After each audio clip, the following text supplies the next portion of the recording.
할렐루야. 여러분 축복하고 환영합니다.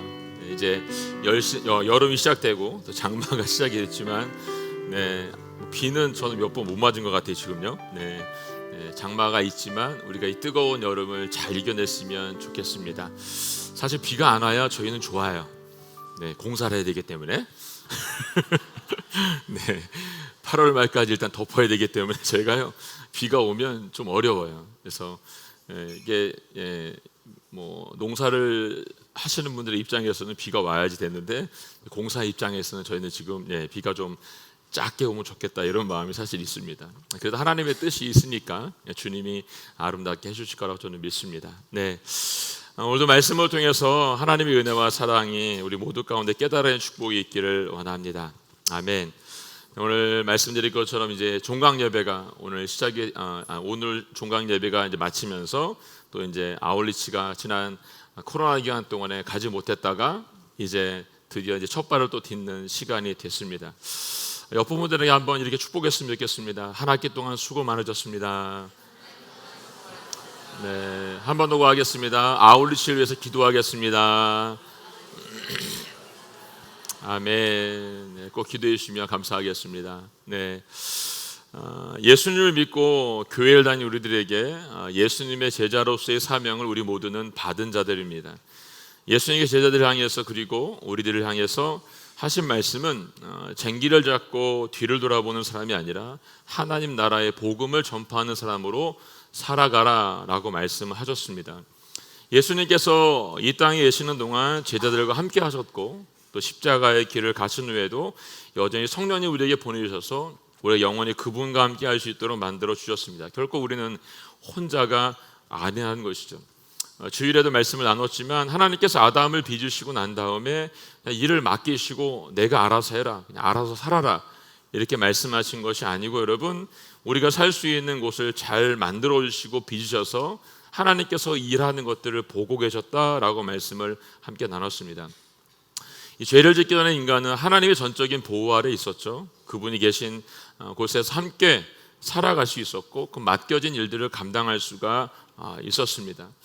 우리의 눈에 지금은 보이진 않지만 주님은 여전히 우리와 함께 계시다는 것입니다. 그분이 우리에게 이 일을 맡기신 거죠.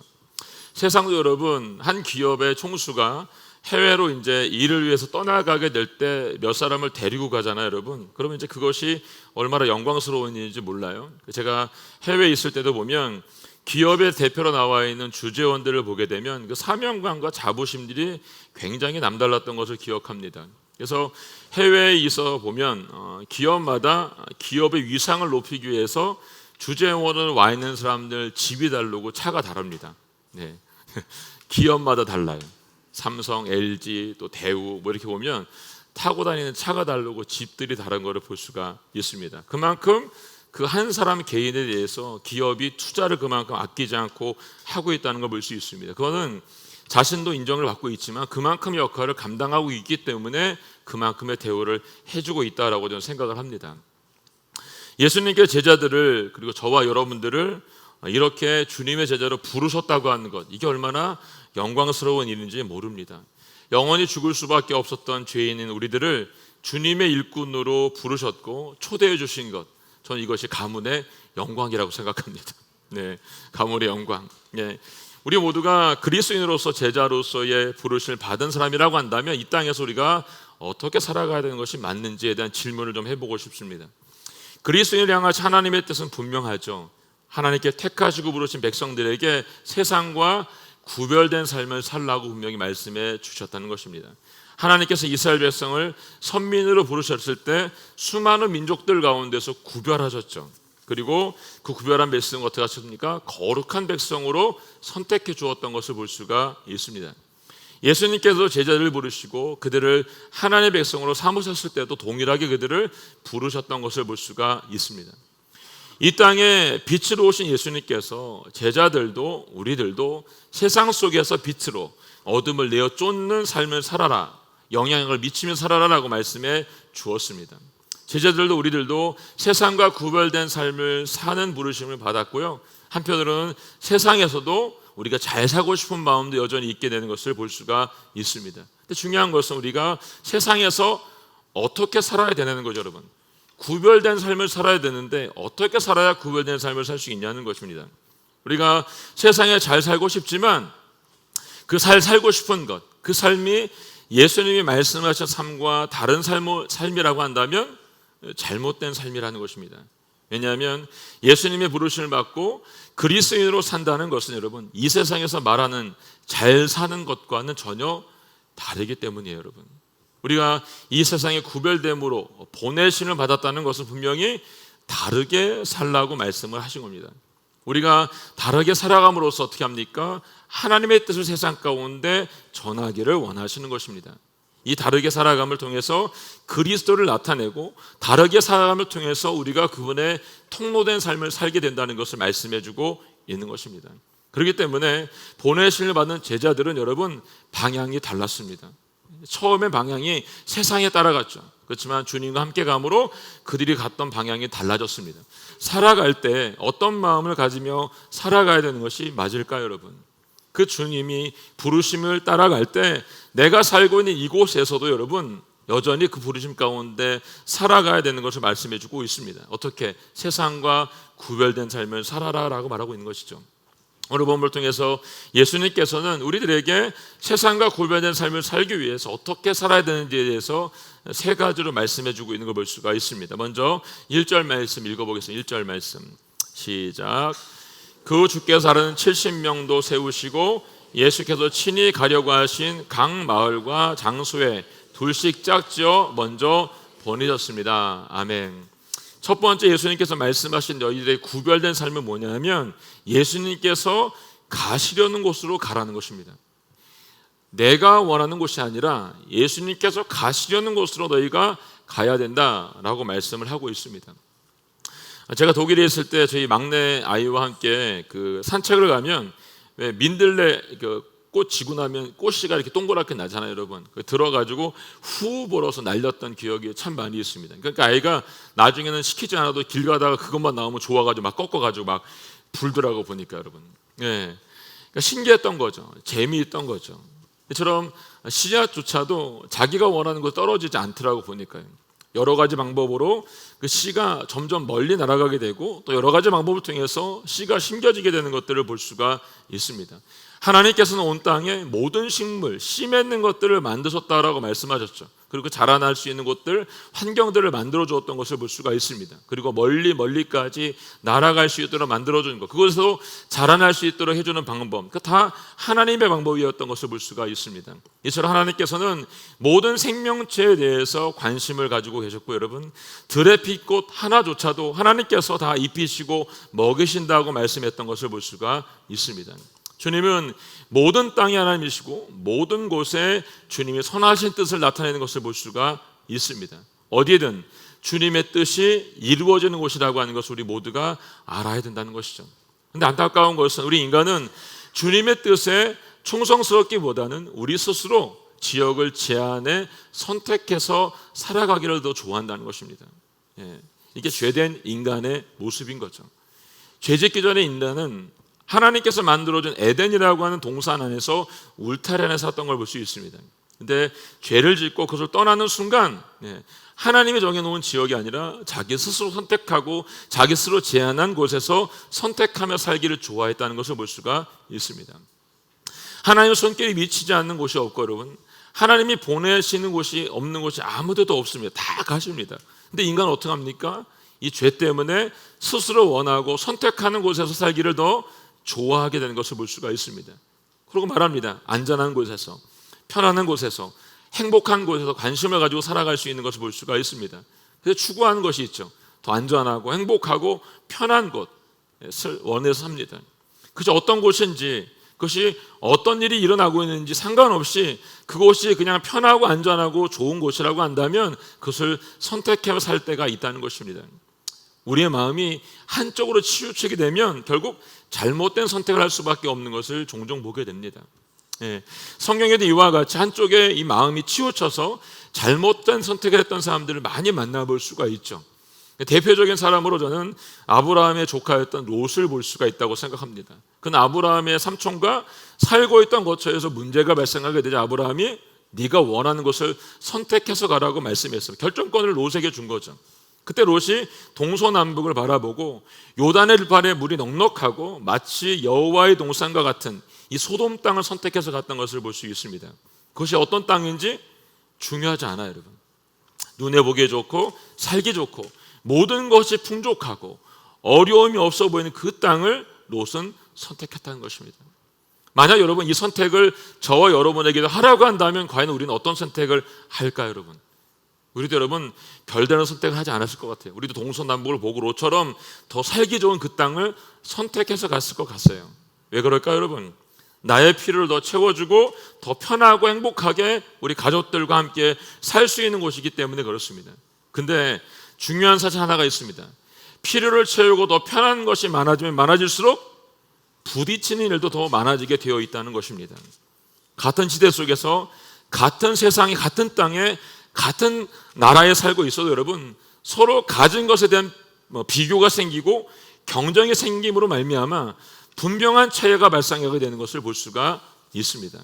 만약에 저와 여러분에게 우리가 태어나서 살 수 있는 것을 선택할 수 있다고 한다면 여러분은 어디를 선택하고 싶으세요? 네. 여러분 대한민국에서 태어나고 싶으신가요? 네? 네. 손을 들어보라고 하고 싶지만 참겠습니다. 근데 저는 요즘 세상에 돌아가는 이걸 보면서 하나님한테 감사합니다. 사실 저도 한때는 내가 왜 이 땅에 태어났지라고 하는 불만이 참 있었습니다. 근데 요즘은 아닙니다. 하나님 저희가 대한민국에 태어난 게 너무나 감사합니다. 이 기도가 저절로 나옵니다, 여러분. 지금 세상에 여러분 유럽도 미국도 또 일본도 마찬가지고 지금 이 차별금지법을 통해서 많은 어려움들이 있는 것들을 보게 됩니다. 일본은 여러분 일주일 만에 통과돼. 일주일 만에 이 법이 통과된 게 일주일 만에 통과가 됐습니다. 대한민국은 지금도 지키고 있죠. 믿는 사람들이 이것을 여러분 끝까지 붙잡고 있기 때문에 여러분 저는 통과되지 않을 것이라고 저는 믿습니다. 여러분 이게 통과되는 순간 우리는 예수님을 믿는 것이 굉장히 어려워지게 될 것입니다. 믿는 자들이 싸우고 있다고 하는 이 자체, 그것이 대한민국이고 내가 살고 있는 땅이라고 하는 그 자체가 저는 굉장한 자부심이 있습니다. 여러분 우리에게 성장할 수 있는 곳, 그것이 어딘지 선택하라고 하면 여러분은 또 어떤 곳을 선택하시겠어요, 여러분? 분명한 것은 여러분 우리가 이 치우친 마음으로 잘못된 선택을 할 수 있게 된다는 것입니다. 우리들 마음에는 아무도 가려고 하지 않는 땅, 그 땅은 가고 싶지 않아요, 다들 여러분. 여러분들에게 아프리카 오지에 살려면 사시겠어요? 아마존 땅에 가서 사시려면 사시겠냐고요. 내가 그 땅에 안 태어난 게 정말 감사할 때가 있잖아요, 여러분. 오히려 많은 사람들이 가고 싶어하는 곳, 그 땅은 참 편한 곳, 그 땅은 낙원 같은 곳, 그곳에 살고 싶은 것이 사실 우리들의 마음인 것을 볼 때가 있습니다. 근데 오늘 본문에서 볼 수 있는 것은 예수님은 어떻게 하십니까? 다른 선택을 하십니다. 다른 선택. 예수님께서 이 땅에 오셨을 때 아무도 원하지 않는 곳에서 태어났어요. 마구간에 태어났죠, 여러분. 어느 부모가 여러분 자기 자식을 마구간에 태어나고 하기 쉽겠어요, 여러분? 아무도 없을 겁니다, 여러분. 아무도 마구간에 내 자식을 태어나게 하고 싶은 사람은 없을 거예요. 그런데 주님은 그 마구간에서 주셔서 어떠셨습니까? 빛이 그곳을 비추게 했던 것을 볼 수 있습니다. 그 빛이 오시자 그가 있던 모든 것의 어둠이 떠나갔던 것을 볼 수가 있습니다. 그분이 계시자 그들의 자비와 긍휼이 임하게 됐던 것을 볼 수가 있습니다. 예수님은 사람들이 선택하지 않은 그것을 선택하셨고 그곳에 서서 주님의 빛을 비추었던 것을 볼 수가 있습니다. 고아와 과부와 세리와 죄인들, 상처받고 고통받고 있는 모든 사람들을 향해서 주님은 움직이셨다는 것이죠. 제자들도 우리들도 주님의 부르심을 받은 것이 분명하다고 한다면 우리가 가야 할 곳도 분명히 정해져 있다라고 저는 생각을 합니다, 여러분. 제가 최근에 우리 권사님들 몇 분을 만났는데 보니까 우리 권사님들 중에 이 선교에 헌신하셨던 분들이 계시더라고요, 여러분. 하나님은 말씀하신 것에 대해서 반드시 기억하는 분이세요. 저는 그래서 말씀을 드리고 싶어요. 그 마음이 지금도 있으면 떠나시라고. 떠나셔도 돼요, 여러분. 지금도 여러분 그곳은 여러분들을 기다리고 있어요. 나이와 상관이 없어요, 여러분. 그건 여러분. 주님의 부르심은 여러분 젊고 나이가 많고에 상관이 없습니다. 주님이 나를 부르셨으면 내가 가지고 있는 그 달란트를 통해서 무엇이든지 할 수 있는 겁니다. 오늘 이들이 예수님께서 고아와 가버와 세와 죄인들과 상처받고 고통받고 있는 곳에 있었다고 한다면 우리들을 부르신 곳이 어딘지 한번 생각해 보시기 바랍니다. 예수님이 마태복음 7장 13절 14절 말씀에서 우리가 가야 될 길을 분명하게 말씀해 주셨죠. 함께 읽어볼까요? 시작. 좁은 문으로 들어가라. 멸망으로 인도하는 문은 크고 그 길은 넓어 그곳으로 들어가는 사람이 많다. 그러나 생명으로 인도하는 문은 좁고 그 길은 험해 그곳을 찾는 사람은 적다. 아멘. 예. 예수님께서 분명히 우리에게 살 수 있는 방향을 정해 주었습니다. 그 방향은 여러분 넓은 문, 넓은 길이 아닙니다. 여러분 좁은 문, 좁은 길로 행하며 살아라고 분명히 말씀해 주고 있습니다. 우리들이 말로만 난 예수님 따라 살 거예요 라고 말하는 것이 아니고 여러분 우리들의 방향을 우리가 선택해야 될 그곳을 바꿔야 되는 것이 맞습니다. 저녁 청년 때 정말 충격적인 한 경험을 통해서 제 삶의 전체가 완전히 바뀌었던 경험을 제가 가지고 있습니다. 이 간증이 하면 길어지니까 이 경험을 통해 어떻게 됐냐면 제가 어떤 일을 선택할 때 전 내가 가고 싶은 곳에 안 갑니다. 그리고 내가 하고 싶은 것을 안 합니다. 하나님이 원하시고 하나님이 선택해 주시는 곳에 갑니다. 그래서 저는 좀 시간이 걸려요. 우리 담임 목사님 오늘 이렇게 처음 오셔가지고 그 차세대 맡고 있을 때 그 두 분이 이제 리더십을 있었는데 한 분은 기도를 열심히 하시는 분이고 한 분은 일을 빨리 하시는 분이셨어요. 그 두 분이 굉장히 힘드셨어요. 근데 두 분이 다 지금 계세요. 네, 두 분이 지금 같이 일을 하세요. 네, 일을 잘하고 계세요 아직은요. 네, 저는 후자예요. 기다리는 편이에요. 하나님이 선택해 줄 때까지. 제가 이 확신 입고 난 다음에 결혼하고 난 다음에 10년 동안 하나님이 저한테 작은 교체 교회를 하라고 할 때 10년을 그냥 묵묵히 내가 죽게 생겼는데도 힘들어도 그 시간을 보냈습니다. 그 시간을 통해 하나님께서 제게 주신 은혜가 너무나 컸고요. 그때도 주님이 이 음성을 저에게 들려주었습니다. 제가 온누리교회를 섬기회 목회자로 올 때도 그랬고 여러분 제가 상해 온누리교회 담당으로 갈 때도 그랬고 독일에 아무도 가지 말라 그랬는데 그 부르심을 따라서 갔습니다. 사실 제가 상해 갈 때도 중국에 아무도 가려고 하지 않았습니다. 여러분. 가지 않으려고 하는 것, 좁은 것. 그래서 주님이 저에게 선택하게 하셨습니다. 인간으로서는 정말 어려운 선택이었어요. 근데 저희 가족은 감사하게도 모두가 이것을 힘들다라고 생각하지 않아 주었습니다. 지금도 현재 진행형으로 이 길을 가고 있고 여러분 하나님 오늘도 제게 허락하신 이 길에 대해서 감사를 잃지 않고 가기를 순종하기를 원하고 계십니다. 그래서 걷고 있는 거예요. 제가 계속 기도하고 있는 건 뭐냐 하나님 제 입에서 감사를 잃지 않게 해주세요 라고 하는 기도를 계속해서 하고 있습니다. 예수님께서 가시려고 했던 곳 바리새인도 서기관도 제사장들도 율법학자들도 가지 않으려고 했습니다. 아버지의 사랑과 긍휼이 더욱 필요한 곳 주님의 뜻이 우선적으로 전해지고 이루어져야 하는 그곳 저와 여러분을 지금도 보내고 계시다고 하는 거 잊지 마시기 바랍니다. 오늘 이 말씀을 듣고 있는 우리 모두의 삶의 방향이 저는 내가 정하는 것이 아니라 주님께서 친히 정해주시고 가라고 하는 방향으로 바꿔갈 수 있기를 예수님으로 축원합니다. 두 번째는 2절 말씀 읽어볼까요? 2절 말씀 시작. 예수님께서 그들에게 말씀하셨습니다. 추수할 것은 많은데 일꾼이 적구나. 그러므로 추수하는 주인께 추수할 밭으로 일꾼들을 보내달라고 청하라. 아멘. 두 번째는 예수님께서 말씀하시는 구별된 삶을 뭐냐면 이 추수할 밭에 일꾼으로 가라는 것입니다. 추수할 밭에. 예수님께 선택하신 제자들을 추수밭으로 지금 보냈어요. 근데 그 추수밭이 어떤 곳입니까? 그들을 환영해 주는 곳이 아니란 것입니다. 오히려 그들을 무겁게 짓누르고 힘들게 하는 곳인 것을 볼 수가 있습니다. 우리들이 여러분 제자로서 부름을 받고 그 땅에 가게 되게 되었다고 한다면 잊지 말아야 되는 것이 있습니다. 그것은 그 땅이 하나님의 백성이 살아갈 수 있는 천국이 아니라는 겁니다. 여러분. 그 땅은 어둠이 있는 세상이라는 것입니다. 하나님을 경외하고 예배하는 사람들만 모여있는 곳이 아니고 여러분 하나님을 모르고 경외하지 않고 하나님 믿는 사람들을 배척하는 땅이라고 하는 것을 꼭 기억하시기를 바랍니다. 그렇기 때문에 우리가 세상에 어디에 살든지 그곳에서 천국을 먼저 경험할 수 있느냐? 그렇지 않다는 거예요. 야, 여긴 천국이지라고 먼저 생각하지 말라는 거예요, 여러분. 오히려 여러분, 그 땅은 고난과 역경을 먼저 경험하게 되는 땅인 것을 우리가 볼 수 있습니다. 그래서 어떨까요? 그것을 빨리 벗어나고 싶죠. 광야에 있으면 광야에 머무는 시간 동안 그것을 역경을 이기고 건너야 되는데 이기지 못하고 어떻게 합니까? 빨리빨리 그것을 벗어나고 싶은 마음이 우리에게 있죠, 여러분. 그럼 어떻게 됩니까? 분명히 부딪히게 돼 있습니다. 빨리 벗어나고 싶으면. 그럼 어떻게 되냐면 전쟁터가 바뀌게 되는 걸 볼 수가 있습니다. 우리를 보내신 것이 분명히 오늘 보니까 추수할 밭, 땅이에요. 들판입니다. 근데 우리가 마음의 조급함을 가지고 세상 가운데 나아가게 되면 전쟁터와 같이 바뀌어지게 된다는 것을 알려주고 있는 것입니다. 예수님께서 분명히 우리를 보내신 곳은 전쟁터가 아니고 추수할 들판인 것을 말씀해 주었어요. 누가 그 추수할 밭을 전쟁터로 만들었어요, 여러분? 내가 만들고 있는 것입니다. 다른 사람이 만들지 않아요, 절대, 여러분. 우리는 일을 하다가 부딪히면 어떻게 되죠? 다 남 탓하잖아요.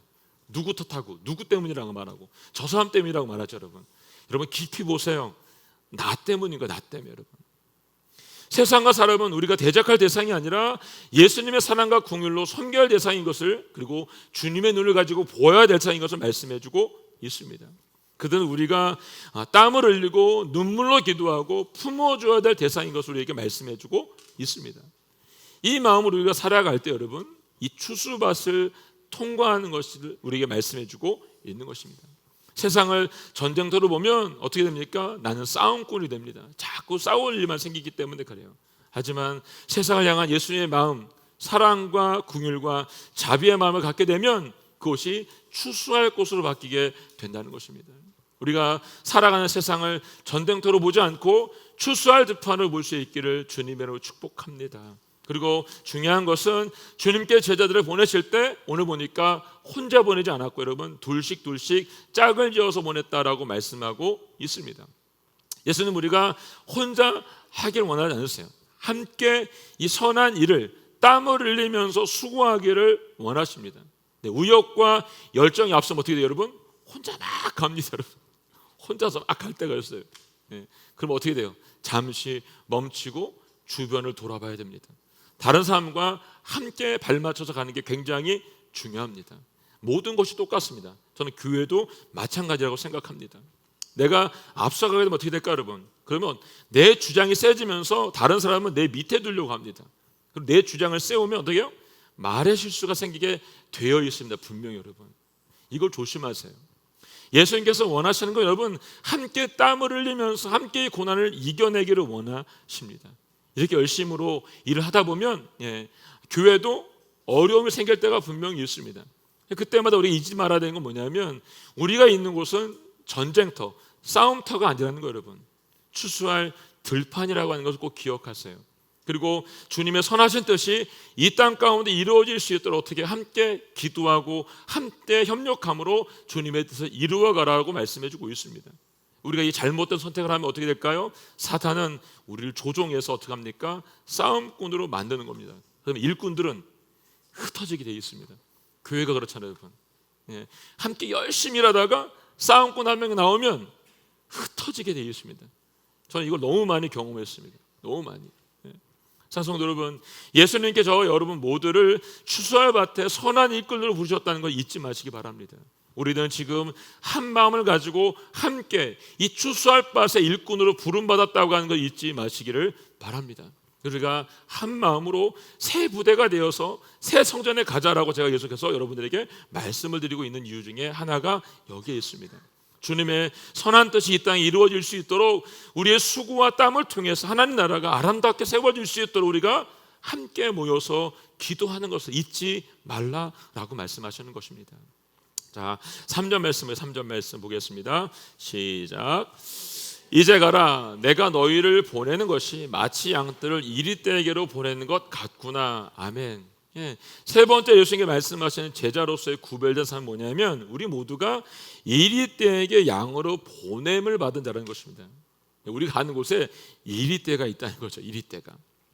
마태복음 13장에 보면 추수할 밭에 알곡뿐만 아니라 모두 있다 했죠, 여러분. 가라지도 함께 자라고 있다고 말합니다. 종들이 주인에게 말합니다. 분명히 좋은 씨를 뿌렸는데 이 가라지는 도대체 어디서 났습니까? 라고 질문합니다. 그리고 그 가라지를 뽑아버리겠다라고 말하죠. 그때 주인이 뭐라고 말합니까? 가라지를 뽑다가 알곡까지 상하게 되기 때문에 그냥 자라게 두라고 말씀하십니다.